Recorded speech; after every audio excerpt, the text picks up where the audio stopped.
This is Kanzenshuu, the podcast, episode 393 for the week of January 24th, 2016.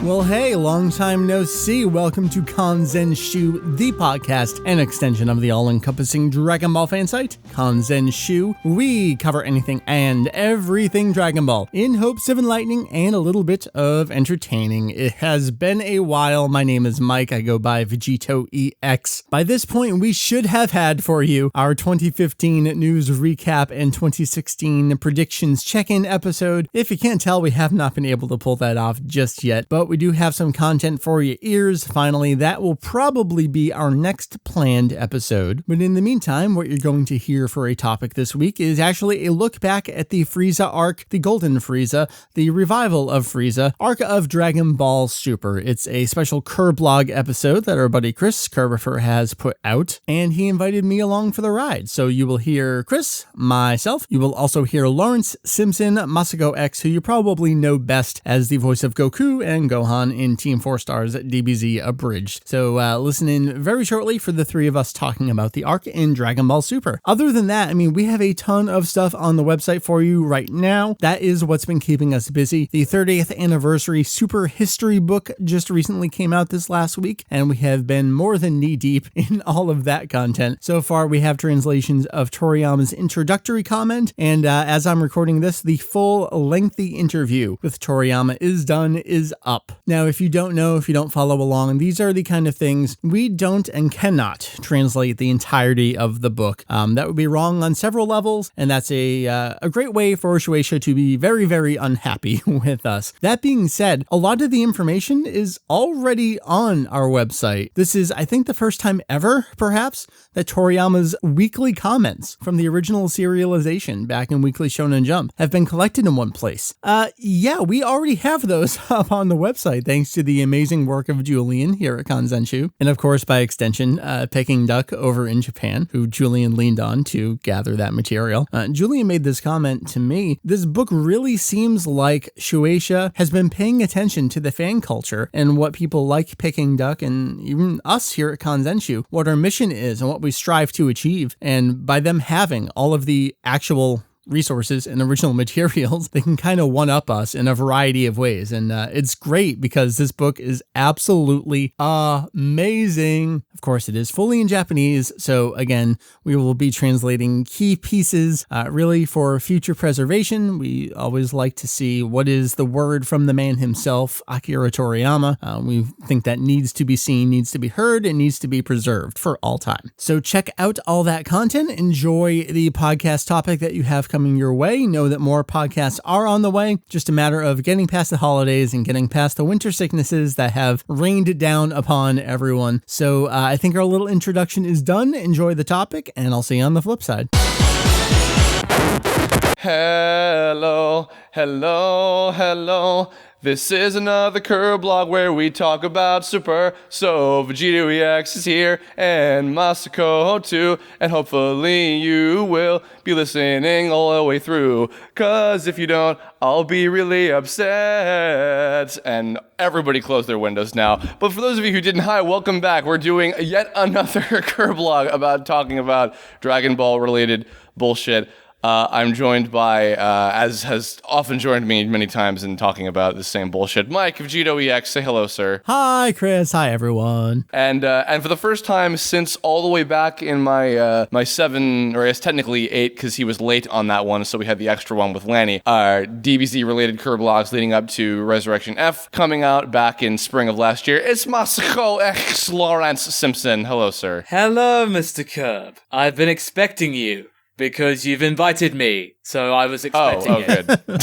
Okay, yeah, I was about to say, like, wait a minute. Yeah, this is the first time since, I think, like, God, that was like April of last year, I think we did that. Yeah, pretty much, yeah. And just talking to you and Lanny about how Team 4 Star began and all that. So welcome back, since it's been all that time. All right, so, I guess, if you haven't already gathered from, I guess, the video title or whatever by this point, or if perhaps you're listening to this on Mike's podcast feed, because I'm guessing this will be also a new sort of a new Kanzenshuu episode, technically. If I'm editing the show, it's going in my feed. Yes, it's going to the feed, so it's technically that too, whatever. Hi, everybody, also from the forums, if you're listening to this too. Okay, anyway, yes, we're going to talk about today, as it is now, we're recording this, once again, time traveling, what else is new? We're recording this on Wednesday night, January 20th. This will be going up on my channel on the 26th. I'm skipping a weekend because I have a charity thing I'm doing with John Ortiz. Some call me Johnny, which I hope some of you listening were there for, and hopefully it went off without a hitch.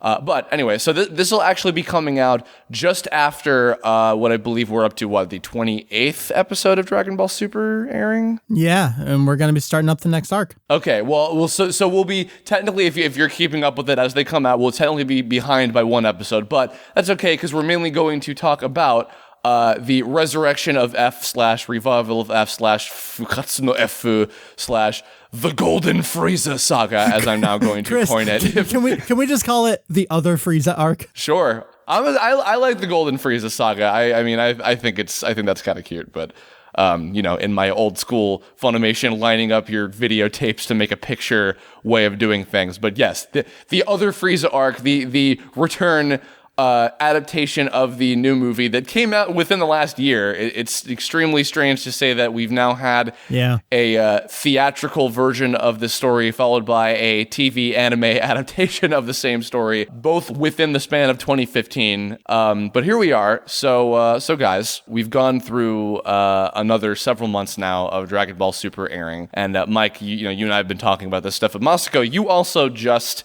did a little what was it? Was the top 7 or top 10 facts of how we can make Dragon Ball Super more super? Was that what it was that just came out recently? It was like there was no particular order about it, Curb. It was just basically 7 ways that Dragon Ball Super can be super. It's on my channel, and basically I just thought, 7 facts, Dragon Balls, 7 of them. You gotta find those Dragon Balls and all those kind of things. So why not?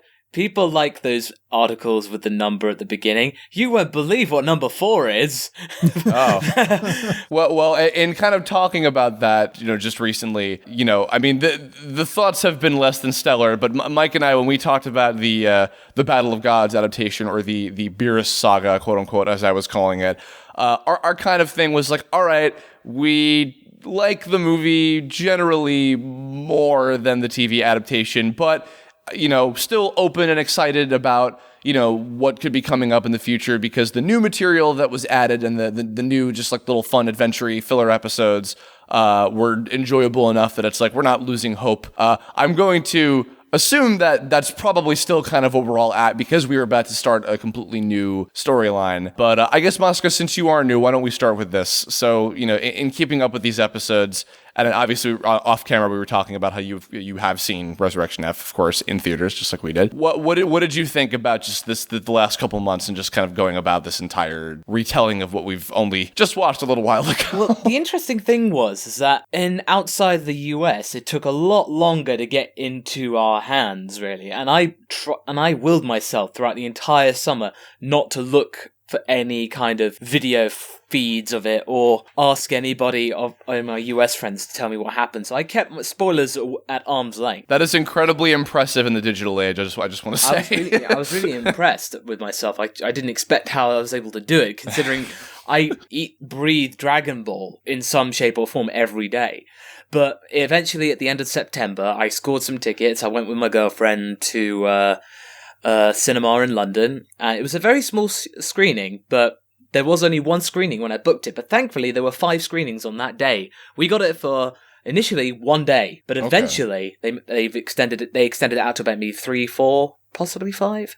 But so actually, I believe today they're actually showing in some cinemas here the 3D version of Resurrection F. It's like way after they're doing that. Okay, that's interesting. Anyways, going on to what it was. So I didn't see Resurrection F, and pretty much anyone in the UK didn't see Resurrection F until September, in some cases early October. And wow. Yeah, okay. So basically we got to the Resurrection F arc late October, early November. So basically, we'd only just seen the movie, and then we were getting into Super.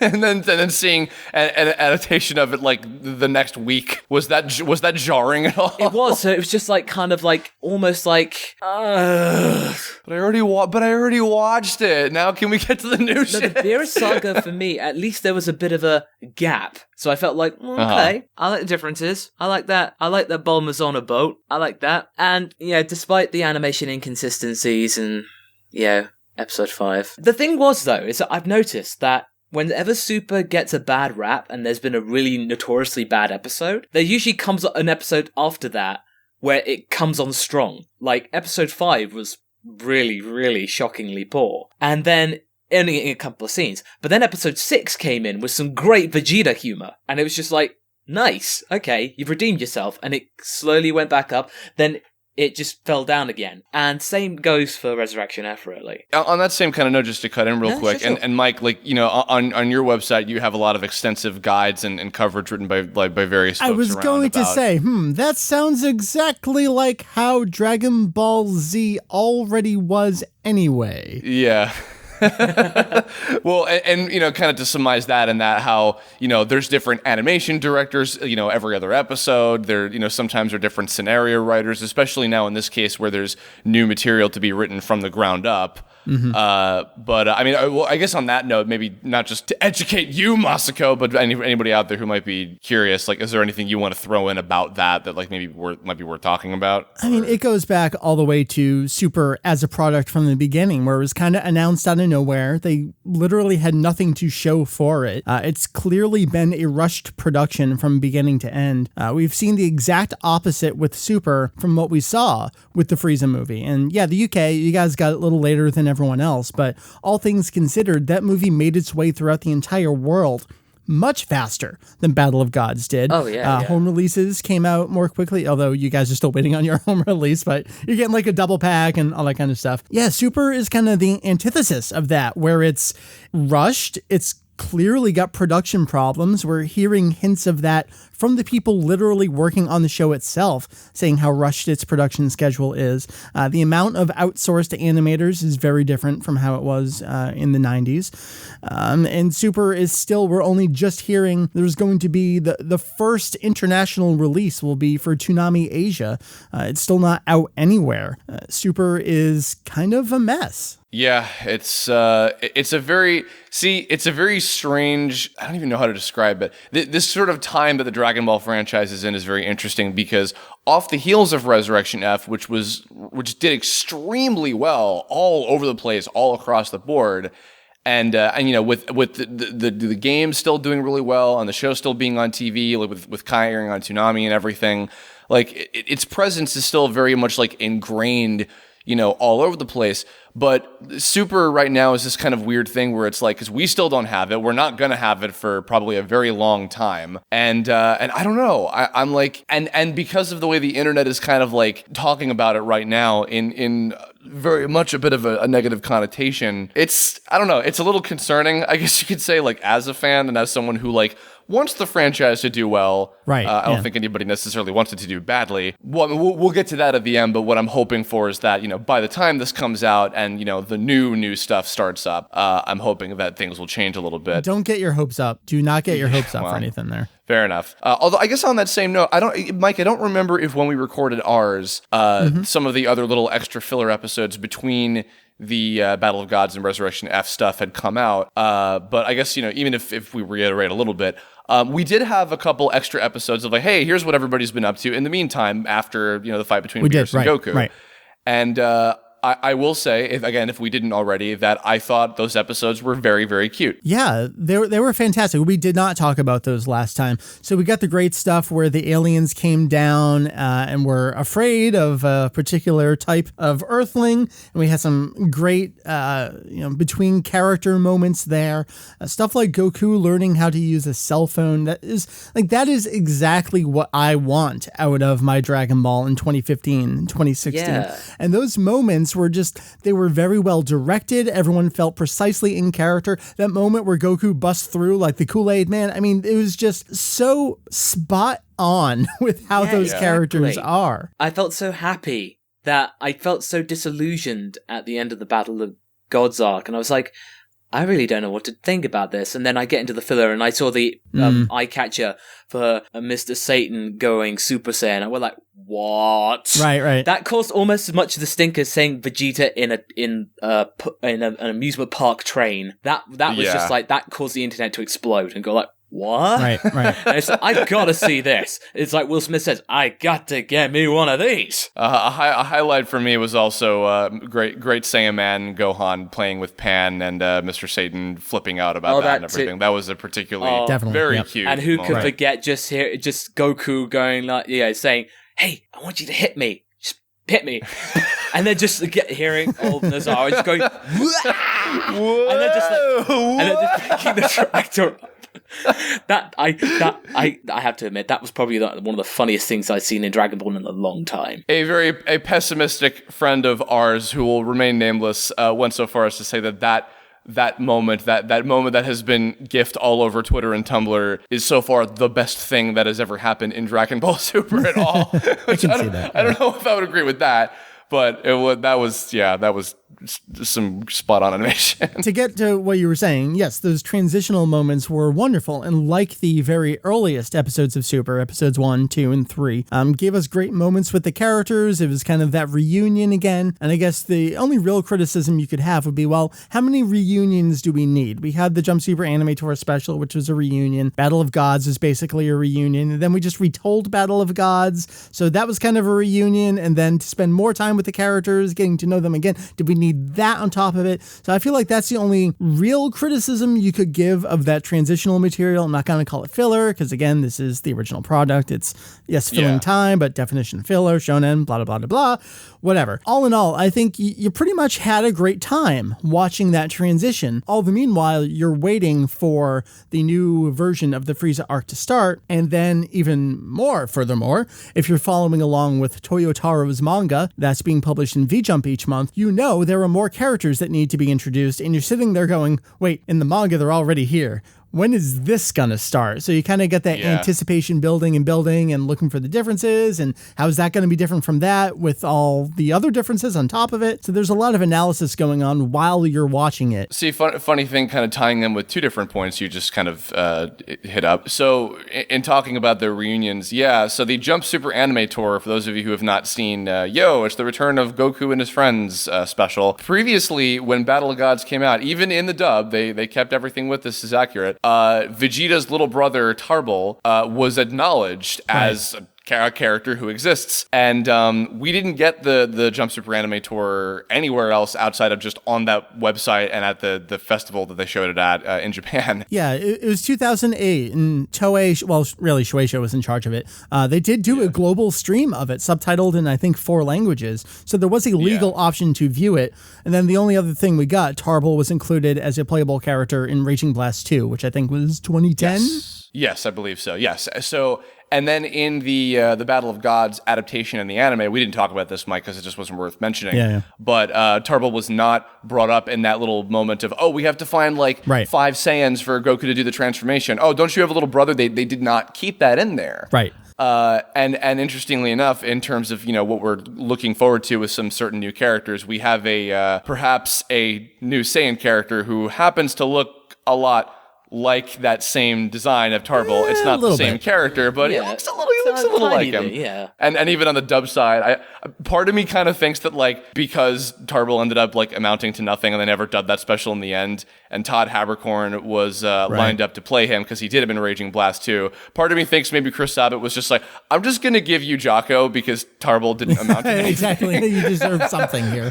Just totally, I mean, and Todd played Jocko wonderfully, so I'm just I'm totally okay with that. Yeah, so I guess going to finally the episodes themselves, and I remember I definitely said this on when we did the Beer Saga discussion thing, Mike. I was kind of trying to have a little bit of an open mind because I liked Battle of Gods more than Resurrection F, and Resurrection F left a lot of things open, and there were a few different things that I felt they could have expanded upon and maybe done some things better, etc. I was really kind of hoping for that, and a tiny little bit they did with certain things, but they really didn't go to much of anything further than I was hoping. Right. Well, to go with that, and I think you just said it, and this is not an original thought, I think many people felt that as opposed to Battle of Gods, the Frieza movie had the most to gain from an extended extended version or a retold version. There was so much you could do with Frieza's training that we sort of did get.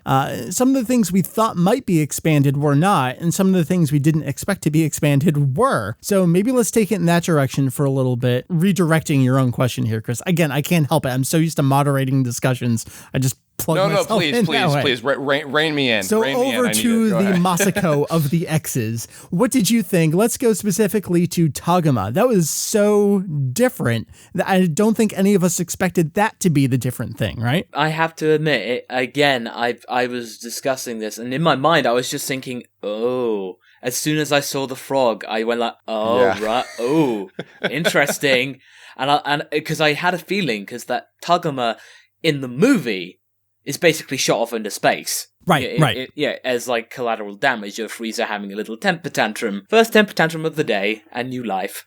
But essentially, it was just nice. I'm thinking, ooh, we're actually getting something with Taguma. And it fits with his character. Yeah, he wants to prove himself. And he basically, after being kind of like, he's like, oh, this Freeza guy, oh, he's not so tough. Right.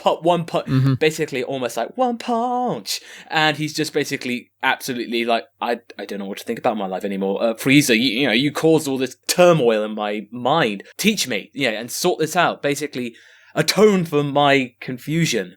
And sure enough, he became a lot stronger. And then it was just great just to have the Ginyu thing. And it's just like, oh, this is great. This is a nice little callback. Also, actually, a little bit of closure at the same time. Yeah, I feel the same way. Yeah, it just felt like, oh, well, the Ginyu thing kind of petered out. Oh, he comes back. Oh, okay, now it's closure. Okay, all right.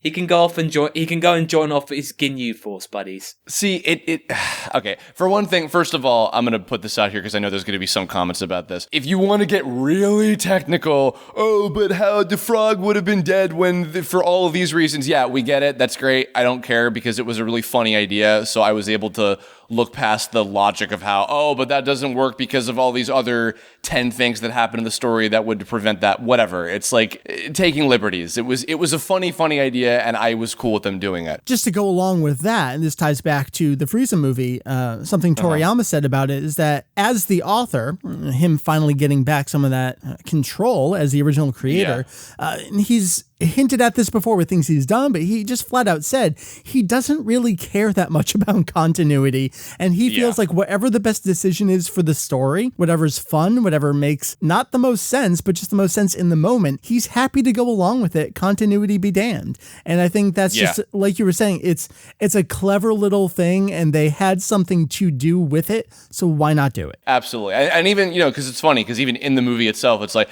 Frieza's stuck in specifically the Earth's hell, and it's a hilarious scene. Yes, we know. In the show, he was in regular hell and blah, blah, blah, and he was gay boyfriends with Cell, which was also hilarious. We get it. Okay, but we don't need to keep 100% consistent with that just to appease you because it was a funny fucking scene and it worked in the context of the movie, so just be happy with it, okay? You seem way more angry than even I am about fandom. No, because I don't know, because I meet so many fans who give, I feel, I'm gonna go and say this, too much of a shit about those kind of things and are focusing too much on getting uppity about that as opposed to just enjoying the actual entertainment value of it. And listen, I do give a shit about continuity and consistency, don't get me wrong, but it's just meant to be, especially by this point, I feel like Dragon Ball is just it's entertainment. It's not like one of those franchises that you're fully oh my god, you're really investing yourself into the world and the lore, like One Piece or Star Wars or something like that. It's entertainment. So it's and especially in the case of where, somebody like Toriyama goes ahead and says,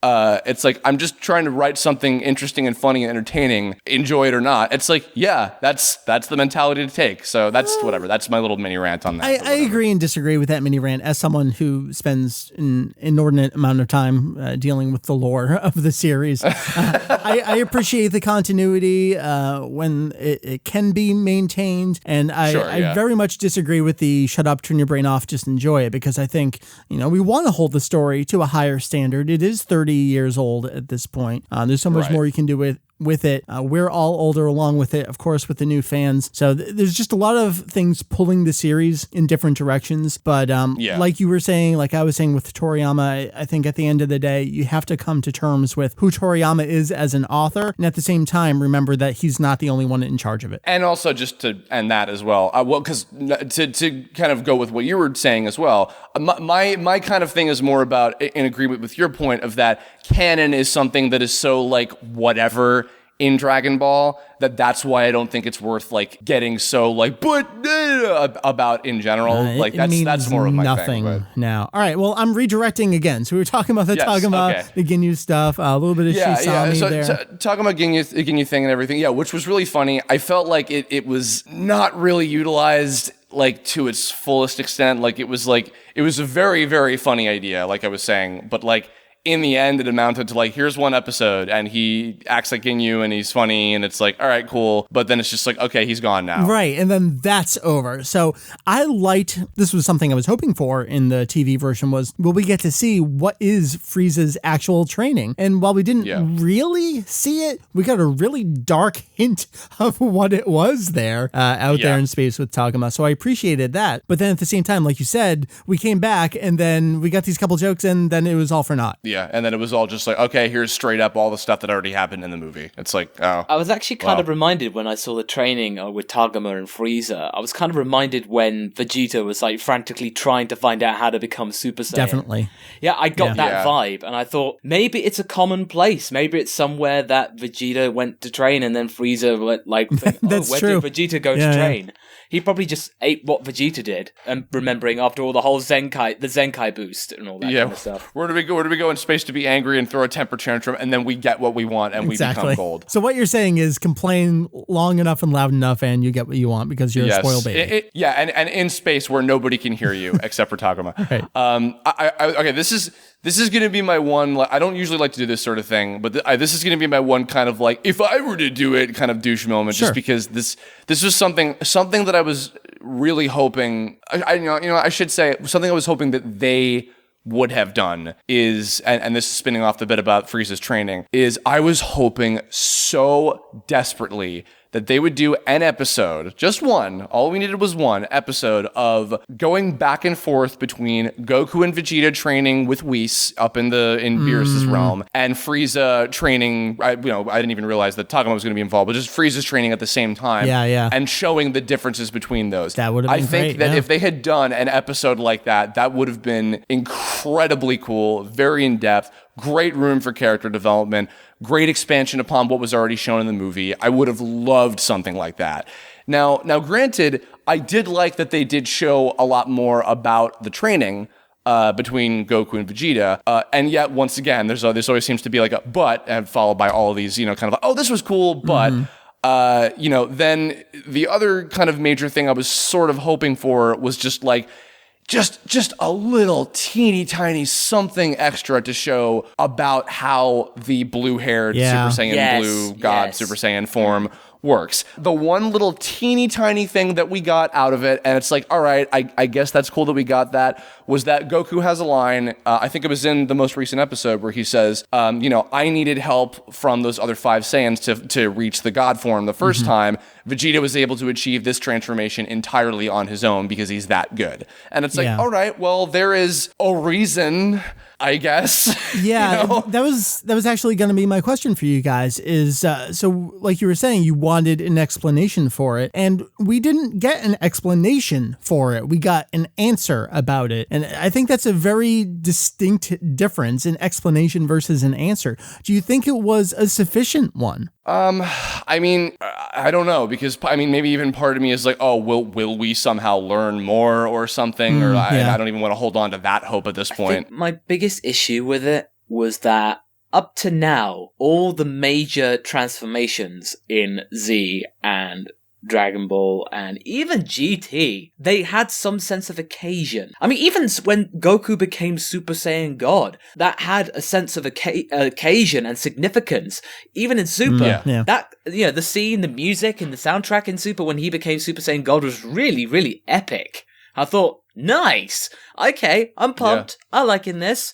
And Gohan going Super Saiyan 2 for the first time. Goku going Super Saiyan 3 for the first time on screen. You just think, whoa, those are significant moments. I mean, I'll still attest that Fusion Reborn Goku Super Saiyan 3's transformation, that was just the best. That's the best transformation. And that's like my yardstick. And with Super Saiyan Blue, okay, the first time you see it, it's kind of cool, but you just think, that's not the first time that they did it, and it just felt like a bit of a non-event. And the fact is, to me, it just felt there's something missing. In some ways, isn't that similar to how Vegeta first transformed against number 19, where that was not his first time. It was just a thing that he could do at that point. Like you were just saying, though, that they made an occasion of it, but maybe the point of this in both the movie and the TV version is this is so beyond him at this point that he's almost nonchalant about it. And maybe that's to drive the point home that, yes, Frieza's technically stronger, but these two have so much more to them that this isn't even a big deal anymore. I think the difference is that I feel that when Vegeta went Super Saiyan, okay, that's true. You're absolutely correct there. But then you got a flashback almost at once showing the moment where Vegeta was down on his luck saying, how the hell am I going to get Super Saiyan? And within that moment, he does it. And you just think, oh, okay. Yeah. I saw it. And you could see he was pushed to the absolute edge of insanity just to become Super Saiyan. And at his most desperate moment, he did it. And I just would have liked to see the moment that they discovered this. And discovered the moment they were able to control their godly energy. Well, the other kind of interesting thing too, Mike, because your point is completely sound, yeah. I was going to say, I'm actually conflicted about it because this is one of those, well, you don't need to tell me everything, but I feel like if you're going to give that half answer, you might as well just explain it. Yeah, see, because, okay, the original, the red-haired Super Saiyan God form, what was really unique and really great about the use of that transformation in the movie was how it was attained and Goku's reaction to it. What made it feel very like, okay, this is interesting new material going beyond, where the manga was and etc. about that film, because the Super Saiyan God transformation was made a very big deal out of, is the fact that like Goku doesn't like it when he does it. He doesn't like it because he had to get help to reach it. And he was like, I wish that I could have done this on my own because that's what I'm all about in terms of my martial arts studies. And that was what made for a really interesting kind of developmental thing for Goku's character in the span of that entire story. But in both the Battle of Gods adaptation and then going on now with this the blue-haired form, it became kind of trivialized where it's like, okay, well now we just found the God power and now this is just the thing that we're at. And it's like, okay, like in some ways that almost kind of like, and especially without even showing like, okay, what is the significance of the blue form? It also kind of cheapens the kind of like uniqueness about the red-haired Super Saiyan God form. Because, to talk about the confliction a little bit, I agree in that I don't think it needs to necessarily have like this giant like, oh my God, like explanation or whatever. But I think just like giving any kind of like, deal to it in some way, I think just to kind of like put it into context of like what this means for the characters and their growth. Would have been cool. But, and the other thing too was it was so instantaneous. Like all we're kind of left to assume is, when Whis tosses them in that, time chamber-esque kind of pocket dimension where they're training for who knows how long. They come out and they have that transformation. And we don't even see that. So it's like, okay, well then it's like, are we just supposed to like interpret how they got to it? Or is it supposed to be left up to our imagination? Like, it's very unclear. It's just like, here it is. It's like, oh, okay.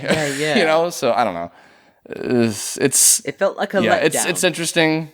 It is a little conflicting. I do get what you mean on that. There's so much like, it sucks too, because like I was saying before, where I don't like to, get all like woe is me about certain aspects of Dragon Ball, especially that sort of thing, because I feel like it's not that far away from like the power level bitching. But I don't know. I feel like because the Super Saiyan God, the red-haired version of it, was utilized so well and so creatively in the Battle of Gods like story idea, and then the blue-haired form is just like, this is the thing too, and it's just like it's executed a little weak in comparison. It's like, I don't know what really to think about it. So I think because Super Saiyan God had a more of an impact, because this was a brand new form. And this was like, oh, okay, this is interesting. This is like the newest form of Super Saiyan since we've seen Super Saiyan 4. And you just think, ooh, I wonder what is this form like? This is so different. Goku is much leaner, smaller in frame. Yeah, he looks more kind of like delicate. How is this going to work? And you just think, I found it really interesting, because when we found out about Battle of Gods back in 2013, this was just after the death battle between Goku versus Superman came out. They'd done the months and months of research, and then suddenly Toriyama goes like, it's cute. Yep. Here's a new form. Yeah. Go to it. Yeah. Yeah, then I just saw, as soon as I saw that, I'm thinking, there's going to be a round 2, isn't there? See, and you know what? That's the funny thing. I'm not to give like too much credit to that either, because Death Battle I have mixed feelings on sometimes. Yeah, me but like that's the thing. In that Death Battle video, the way that they like animated it was like the blue-haired form was almost like a Super Saiyan God 2 or something, where like he just goes into one form, then goes into the next one. We don't even really know if that's how it works. We don't know if it's just like, oh, you just like become it. It's like its own separate thing, like sanctioned off, and it's not like you do it in an order or whatever, like when Goku was explaining, 1, 2, and 3 to Boo at that one time. Right. Like I don't even think that is how it is. I think it's just its own thing in and unto itself. It's so vague, and it's just like, here's a cool thing that I guess maybe buy merchandise of or not, whatever. Well, I kind of like it. It's almost like we're getting a horizontal progression rather than a vertical progression. That's kind of neat. Yeah, maybe so. That is a good way to look at it, actually. So hey, let's talk about someone that doesn't have gold hair. Let's talk about Piccolo. Okay. Spoilers Sure. here. I mean, if you're listening to it, you're expecting to be spoiled a little bit. Again, not an original thought, but I think it's a good question. Did Piccolo's death mean anything to anyone? I kind of thought, in a way, I thought it was kind of a nice nod that it was like full circle, that would just come round again. Gohan kind of really being down on his luck. And just like, at that moment, we just got a retelling of the Saiyan arc, of the same thing happening again, Piccolo sacrificing himself to save Gohan. But at this point, I felt very different about Gohan at this point. And this was the biggest issue I had with this entire saga, is that Gohan is treated like dirt. I mean, at the time, this is how I felt at the time. Now that we know, disagree. At the end, we're gonna get into this soon. Don't worry. My attitude changed very dramatically when I realized where they were going with it, and I'm thinking, okay, now I get it. But at the time, when I'd seen that episode, because Resurrection F treated it quite differently, I didn't feel quite as passionately about Gohan. But in Resurrection F, I just felt like, oh man, this is like really, really bad. I mean, the character that was meant to be penned as the successor to Goku and Z, and what it was originally meant to be about Gohan and his development, and he's just completely fallen to bits. He can barely hold Super Saiyan level 1. And at the time, I was just thinking, oh my goodness, imagine all the Gohan fans just kind of he's gone from ultimate form to this in, the span of like 18 months? Or something like that. Well, and it's just like, my attitudes changed when I realized where they were going with it at the end of the arc. And that made me extremely happy that Gohan chose to go to Piccolo. It made a lot of sense. He felt indebted to Piccolo for saving his life again, and realizing in this world, and because he wanted to like spend more time with his family and concentrate on his studies, which is perfectly fine. But this return of Frieza made him realize, in this world, I cannot neglect my training. I have to do something to protect my family, because what if Goku is away training? We were lucky that we were heard. I need to be able to protect my family and my friends and the planet. So I know I might not be able to be as strong as my father or Vegeta, but I want to be at least up there being fairly competitive. And I just felt like, good. I like this. This could be this could be a tour de force for Gohan. This could be like the second coming. A good second coming, not the bad Broly second coming. And, I think we'll see where it goes, because if you're following along with Toyotaro's manga, well, guess what? He's not coming along for the ride. We'll see where that goes. But just to quickly go back to your Gohan fans. I feel like it's almost a Stockholm syndrome kind of thing. If you are a Gohan fan, I mean, yeah, is he being treated badly now? I don't know. Have you seen or watched Dragon Ball? Like, this is what Toriyama has done with Gohan, literally since Gohan has been introduced. He's set up to be something new and great, and realizes he can't be that. It's both Gohan realizing that and Toriyama as an author realizing, I really have nothing to do with this character. And he kept trying to do something with Gohan. And by the time you get to the Buu arc, he tried one last time. And I think that's what fans really harp on. I don't know why that in particular against Buu really stands out with people, because it's no different from every other time Gohan's set up to be the hero. Either Gohan decides or Toriyama decides, nope, not right for you, and takes him away. To have that happen here again, like, yeah, of course. Are you paying attention? This is what happens. Gohan and Piccolo, here we go. Okay. Gohan and Piccolo are my two favorite characters in the Dragon Ball universe. They have always been. I've had even before this happened with Super, I have had conversations like this with people about Gohan so many goddamn times with all sorts of different types of Dragon Ball fans regarding the treatment of Gohan.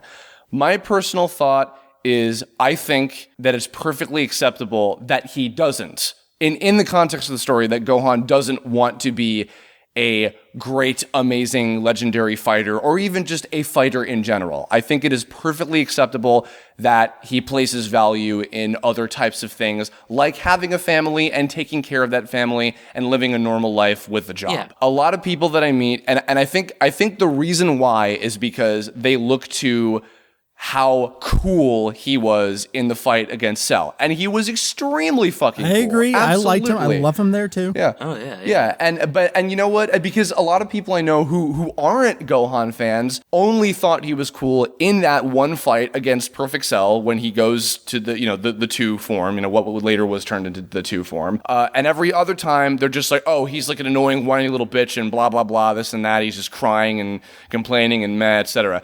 And the reason that I've always liked Gohan is because of the fact that he's one of the few main characters that I feel consistently has a lot of development and changes and goes through a lot of different types of things. A lot more, actually, than at times Goku even does. The fact that Gohan, for instance, in this case, actually 2 times in a row now for different reasons, was slacking off on his training. Where Vegeta remarks in the Buu arc when we first see Vegeta again for the first time in a while, he's like, you were a lot stronger when you fought against Cell. You've been slacking off. And he's like, yeah, I've been going to school because the world's been at peace and I don't really care that much about practicing martial arts.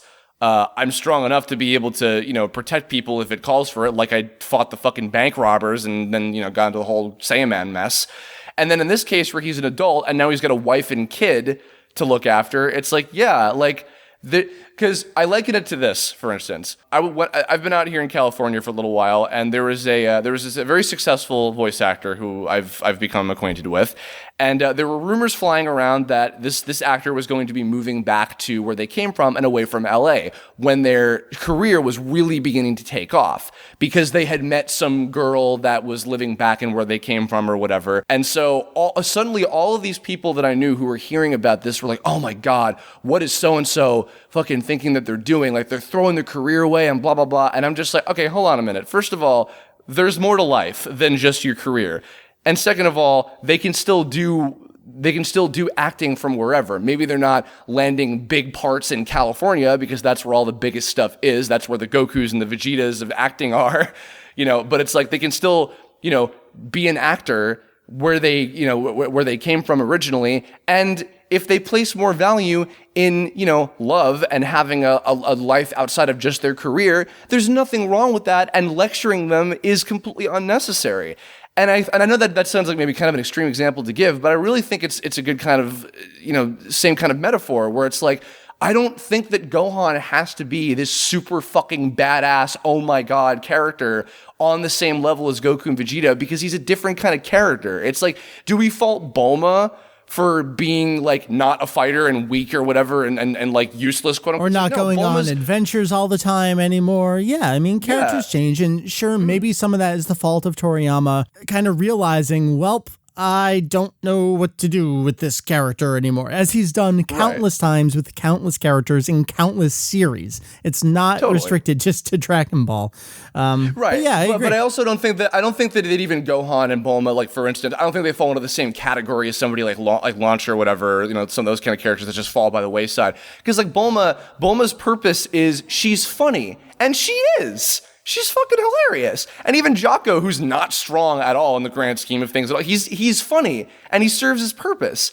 So like Gohan serving the purpose of just being a character in that universe who plays his part and has his development and his story for what it's worth.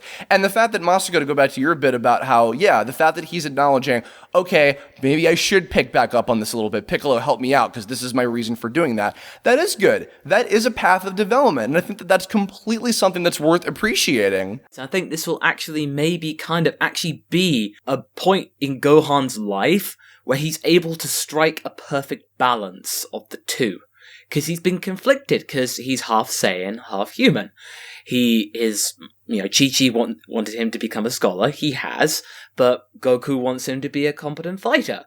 And he has shown traits to be able to be that. Between those two, he's been conflicted, and it's caused havoc with his life.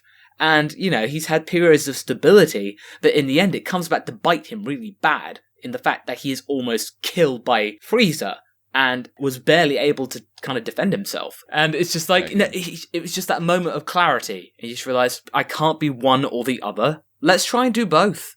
Because, he's reached a point where he's not suddenly going to become stupid overnight. He is an extremely intelligent person, probably quite close to Bulma in terms of intelligence, and he's going to retain that. And also, I'm pretty sure that he's not going to get any sense of shame, because I think Mr. Satan would be quite impressed. Says, hey, my son-in-law's both smart and strong. He's not going to get any kind of like rejection, and I'm sure Vidal's not going to suddenly say, no, you're not allowed to do that. Look after the baby. She's not going to do that. Because, she remembers when she liked to fight and, learning about ki control. That was cool. So she'll understand. So maybe this could be the point in Gohan's life where he goes like, you know what? I've actually found what my place in life is. I don't have to be the strongest, but I certainly want to prove what I can do. Meanwhile, in the abridged world, he grows up and suddenly he has a British accent now. Well, I guess kind of on the going back to the original subject too, about like did Piccolo's death have any significance? I think the answer in that we just talked about Gohan as a result of that was that the significance was it served as a point of development for Gohan's character. Yeah. So I think that was the significance. And I think it gave us that great moment of, was Gohan screaming in pain? Yes, he was, but he actually had another reason to do it. And that line from Goku about, I don't remember exactly what it was, like, your message got to me, or we heard you, like, oh, that just hit. I don't remember the line because I think I was too busy tearing up. Like, that hit me in the right place. See, okay, and right there. Okay, so the fact that you just said that a second ago, that was the raw emotion that you got from seeing that. So clearly, despite our complaints, there was still something. There was a reason for it, yeah. Yeah, no, there was still something to this that struck a chord, and I think again we're still all looking to the future and having some kind of positive hope that Super is going somewhere and going to have some interesting stuff. I was telling this to same pessimistic friend who will not be named, that seeing the little previews we've been getting of the future in Toyotaro's manga has been enough for me to be like, you know what? I think this new arc that we're going to get is going to be really interesting, really entertaining, and could have a lot of new, even though it's another tournament, you could say, it's still lending itself to, because it's very easy to trash it for that immediately, but it's still lending itself, I feel, to what could be a lot of really fun material, especially with both, the team that is representing Universe 7 for Beerus, as well as these new characters that, despite the fact that by this point their reveal has been a little soured by the fact that the Dragon Ball Xenoverse character creator exists. I'm still very curious to learn about a lot of them and what they're all about and kind of what's going to happen with that. I think could be very interesting. But so I guess kind of we've said almost. Has there been anything that we haven't hit up specifically about the F arc itself yet? Like anything Mike or Masako you wanted to talk about? I kind of wanted to hit the music, but I feel like there's not a whole lot to say. It was kind of a retread of what he did for the movie version. We did mention the animation a little bit. I just kind of want to go on record as this is something I've been quoted a little bit out of context, but in context about, I think part of the problem with the analysis of the animation, and I've used this phrase a lot lately, is that I feel a lot of people, I hate to pull the age card on the younger spectrum, confuse being a critic with being critical. And especially we're in this era of analyzing a weekly TV show. I know it is at the AV Club, the website that kind of pioneered the reviewing shows on a weekly basis. Dragon Ball, especially Dragon Ball Super, it's meant to be a disposable show to sell merchandise. And yeah, again, we do want to hold it to a higher standard because we love it so much. We're such big fans of the show. We want it to succeed and be amazing in all aspects. It's not really meant to be analyzed that way. And that doesn't mean you can't do it, but I think people lose sight of what Dragon Ball actually is, which is a mass market show primarily aimed at children to generate sales of merchandise, to then make them into bigger fans, and then they will sell it to a new generation of fans that they will re-indoctrinate into the series 10 years down the line. Like, this is what's happening with the show. There's not really this master plan. They're flying by the seat of their pants. And again, we wish they would do more.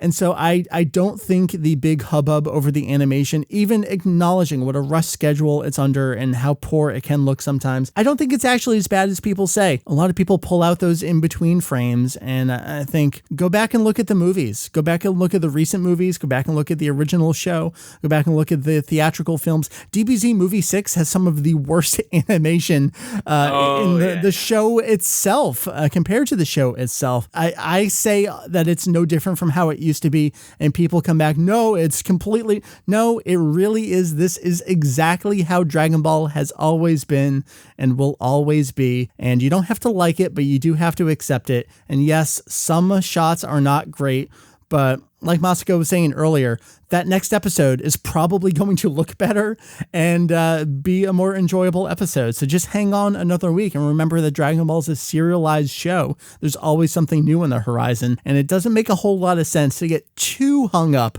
over last week's poorly animated scene. All beautiful points. I want to add, as an animator to that, this is also the case for, honestly, most shows these days is absolutely how that is. And I mean, because even you look at any, show on like Nickelodeon, Cartoon Network, Disney, whatever, there's very few, if any, at all shows that I can think of off the top of my head. Pretty much the only one I can think of at all really is The Legend of Korra, where like making the animation beautiful is a priority. Like 9 times out of 10, it's really not that big of a deal to people, to production companies making animated, week to week shows or just like ongoing shows to make the animation like a fucking masterpiece. It's not, because like maybe back in the day when like there was more money to be spent on 2D stuff, it was a little bit more rampant, so maybe we're just used to that. But no, that's not the way it is. And you want to know something, to anybody out there, this is a perfect tie-in. If anybody out there, if you want to see Dragon Ball beautifully animated, then you know what you need to do? Watch Resurrection F, the fucking movie. Because as far to me personally, and maybe there's some of the older movies look better, but as far as I'm concerned, Resurrection F and the fight scenes in that movie are some of, if not the best looking animation that Dragon Ball anything has ever had. Yeah, I'd say that's pretty true. I'd say that it's up there with Fusion Reborn, because up there I thought that made me realize that just the close-ups of Gogeta just turning round before he just releases his final attack, well, one and only attack, was just like, ooh, that looks crispy. I like Dead that. Zone has great stuff. I was going to say, I am looking at my laser discs on the wall of DBZ Movie 1. Zone. And what I love about that movie, and not to promote how wonderful DBZ Movie 1 is, but that's exactly what I'm doing. It's not always about the animation, but I think that movie has the animation. It has the choreography. Goku versus Nikki and Ginger, that is some of the best choreography in the entire franchise. It's not just that, it's also the amazingly dark gothic backgrounds. That movie has the soundtrack to that movie has everything. And I think there's valid criticisms to make with the Frieza movie. Yes, the fight choreography is good, but is there enough imagination in how that's framed on screen? And are we being kind of tricked with the fight choreography? I think there's a lot of valid points to make there. And maybe that's just me coming from the 90s where everything in the 90s was better. That's okay. You can paint No, I mean, that's fair. No, listen, I love Dead Zone too. I'm certainly not going to refute that. We're still saying I think that it's particularly the Z Fighters versus the Frieza army, I think, is like one of the most gorgeous looking animated sequences that Dragon Ball has had. Amongst the many other ones, particularly in the movies where they tend to have a little bit of a more of the budget put towards the visuals looking nicer. And on the other hand too, by the way, like kind of taking it in another direction, I hear a lot of people who are big One Piece fans criticize the anime for a lot of the same kind of problems that Dragon Ball has always had from back in the day too.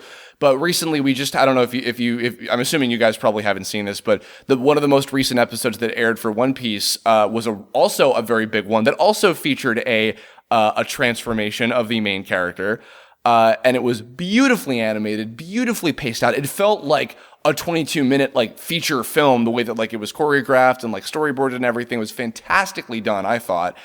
And you know, the show doesn't always get episodes like that on a fucking weekly basis, and it's probably not going to, because it's the same kind of setup as with any shonen series, not just Dragon Ball. And so on that note, what you know, maybe might be the case, you know, and I think it's perfectly acceptable to think this, as we're getting into the completely new material, this new Champa arc, with the Universe 6 versus Universe 7 tournament and all that, we might get some legendarily, you know, awesome looking battles between our favorite characters and these new characters coming up. We may get something like that will go down in history, just like Goku versus Beerus and Goku versus Golden Frieza and the Z Fighters versus the Frieza army, you know, became legendary and part of Dragon Ball's history in the last couple of years when those new movies came out. Who knows? Well, I guess to kind of wind things down a little bit, do we want to talk about thoughts, hopes, predictions, anything at all about the Champa arc, as it'll now have already been started by the time that this Kerblog comes out? I'd probably just want to say, we hold the kind of the in-betweener episodes, like all the little comedic moments in between the two movie arcs. We hold them in high regard, and they were great, and I'd just like to see more of that. And now we're going into something which is completely new. I have high hopes that it's just gonna be more of that, so we can actually get what I believe is the right balance of comedy and action that the original Dragon Ball did so well, and is what garnered the original fan base so brilliantly, and what GT failed to do. They failed to get the comedy action balance right, and I feel like Super, when it's not reliant on the movies, I think Super's like a child, and the movies are its parents.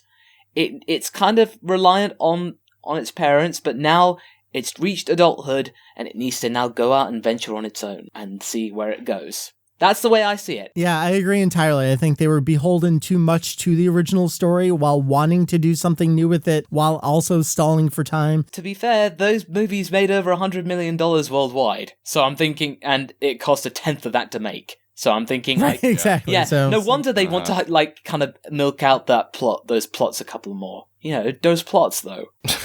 Them plots, yo. Yeah. What about you, Mike? What about me? I think I just kind of said it. I mean, I'm always excited for new material. Toriyama's looking to expand the world with the new underlying story and character designs that he's created. Remember, Toriyama is not involved on a week-to-week basis. He does not write scripts for the show. He's not in the animation studios directing things. He's just providing the impetus for what is about to come. So I'm always interested to see what he's got in store for us. And I do like interpretations of that by the production staff. So I'm always interested to see new things. And of course, I'm a little bit cautious about it. I wouldn't hold out hope for those amazing moments. You guys still seem to think we're going to get some beautiful moments, and maybe we will, but I don't think at the level that we kind of remember. But a lot of that is also the rose-tinted glasses. You know, go back to DBZ 119 versus 120. We're going to have more of those moments. Yeah, I mean, that's totally fair. I don't think there's any harm in being grounded about it. I will say, though, on the case of what you were saying, Moscow, with finding that that balance, I think maybe a good indicator, maybe a little bit of level of like, all right, there's some confidence to be had here, is merely the existence of this new character, Monaka, who is like, when I saw, for those of you who haven't seen this character, I won't spoil too much, but I'll just say, when I saw this new character that will be introduced in Super very soon, I was like, Toriyama, you beautiful son of a bitch. I know, right? My God, I just don't ever change. It's the perfect answer for all the fans saying, I want Broly back. Oh yeah, do you? Well, here's what you got instead. At first I was just thinking, what the hell? And then I thought about it for a little longer, and I'm thinking, wait a minute, this is perfect. Because Beerus has been hyping this character up so much, saying, oh yeah, you're kind of tough. I thought someone who was better. You're okay. Yeah, you're okay, I guess. Not like the last guy. And let me just say, the day before, or rather within the day that we recorded this, a few hours earlier before this, I was hanging out with some friends who were also big Dragon Ball fans, or like they've been keeping up with Super and know what's going on about it. And I told them the premise of what the Champa arc is going to be about, more or less, and then proceeded to show them Monaka. And basically, we were all laughing in joy for a good 20 minutes just about that. And it was already made into like a great joke, and not in like a mocking way, like in like a this is gonna be hilarious kind of way. And I guess in terms of I mean, I do like Champa and Vados. Like, we don't know a whole lot about them just yet. The anime, I think, has a little bit of catching up to do, because it seems like in the manga, Mike, you've talked about this a little bit in your podcast, but in the manga, they've already shown scenes of what I think a lot of they're going to be animating like in the upcoming episodes, about like them looking for the Super Dragon Balls, and Kaioshin and Kibito being split back up again, a lot of stuff like that. I think that we're going to be getting a lot of that in the form of the next couple episodes before we like fully catch up with where the manga is. And then I think probably at some point the show will like surpass where the comic is. Yeah. I would assume. Yeah, and then the other thing too is I know my joke about like, haha, a lot of the Universe 6, team characters look like they were made in the Dragon Balls universe, character creator. Right. That's a little bit like, oh, like that's not fair to say that, because of like, that's just, it's Toriyama style. He has a lot of like, you could make that same joke at any of the character designs of like Dragon Quest or, Chrono Trigger or Blue Dragon, whatever kind of thing. It's like, haha, I'm intrigued to learn about these guys. I just seeing them and the presence that they have is like, all right, I'm open. Let's see what happens with this. And just the concept of this, and the fact that it seems like it has that sense of like, humor and seriousness balanced together, kind of like what we liked about Battle of Gods back in the day, only a couple years ago, really. Well, in internet time, that was forever ago. Yeah. Oh, it was centuries ago by now.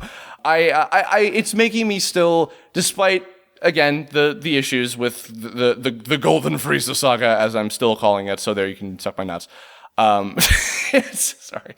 I have confidence that we might get some cool stuff out of this. So here's to the future with the next, however long this might go. And who knows, maybe there will be even more after the Champa arc. We don't know how long they plan on, doing this for. We've done over a full, 26 seasons worth of episodes by this point.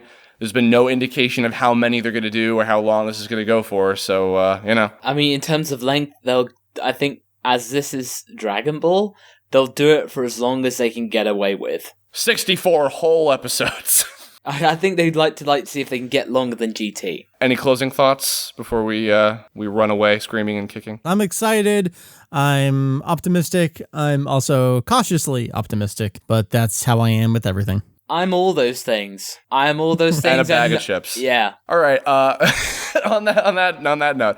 Moscow, you first, because you have not gotten to plug your stuff since spring of last year, since fucking Resurrection F. So tell everybody out there where they can find you on the interwebs. Well, you can basically find me on Twitter and MasakoX, or you can check out my YouTube channel, MasakoX Stream, where I just post bad fanfiction videos, occasional anime review, and even maybe, now just actually dabbling in some more Dragon Ball stuff. Like editorials. And of course, they can hear you as Goku and Gohan on Dragon Ball Z Abridged through Team Fortress. Oh my God, is that you? Whoa. Oh, I had no idea. that's me. I'm the Goku, the muffin button, whatever. By the way, Ben Diskin, last time he answered the phone, he literally, he literally just responded with muffin button, and I'm just like, fuck you.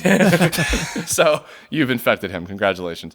Anyway, Mike, I mean, everybody knows by this point, but do it anyway.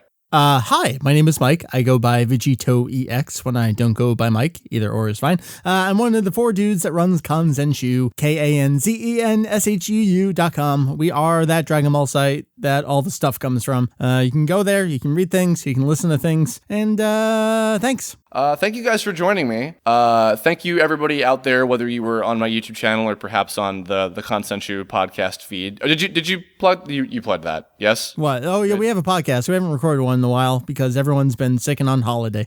But that's fine. Oh, I'm sorry. We'll get well soon, everybody, if you hear this either. Hey, I'm fine. I was considering I was just going to talk to myself for the next episode. I don't care about you. I care about your wife and your boyfriend. your boyfriend, Heath Geo. I was going to say, which boyfriend? I have 3. Okay, yes. Go check out the Kanzenshuu podcast. And, if you're listening through this, I hope you enjoyed this fill-in for a podcast episode. That's going to do it. So, and everybody, again, thank you for listening and for however long this went for, I think over an hour by this point. In the comments below, if you've been keeping up with the show, leave us your thoughts about the Resurrection F movie versus the Golden Frieza adaptation arc thing, whatever you want to call it. And any thoughts and hopes and dreams, aspirations that you have for the Champa arc. Stealing my shit, Chris. I hear you. that is already underway by the time that this comes out. Let us know your thoughts and comments, and if you have ideas for future Dragon Ball or non-Dragon Ball related Curblog topics in the future, leave a comment about that or hit me up on Twitter, Tumblr, Facebook, all the usual links that I have. That's gonna do it. So we will see you next time on Dragon Ball Super talking about discussions. Bye.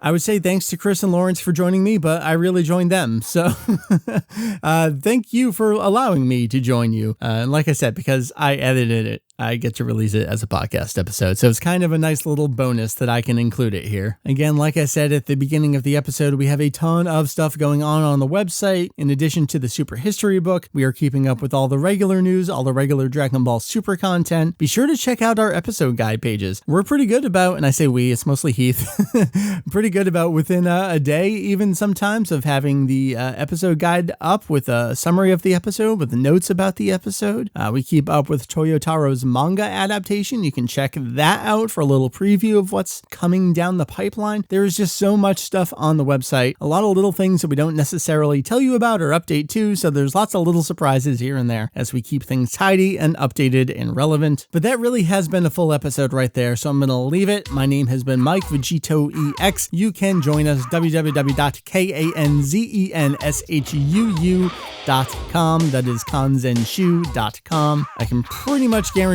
we will hit that magical episode 400 sometime in 2016, so stay tuned. Lots of content on the website. We will see you next time, folks. Bye-bye.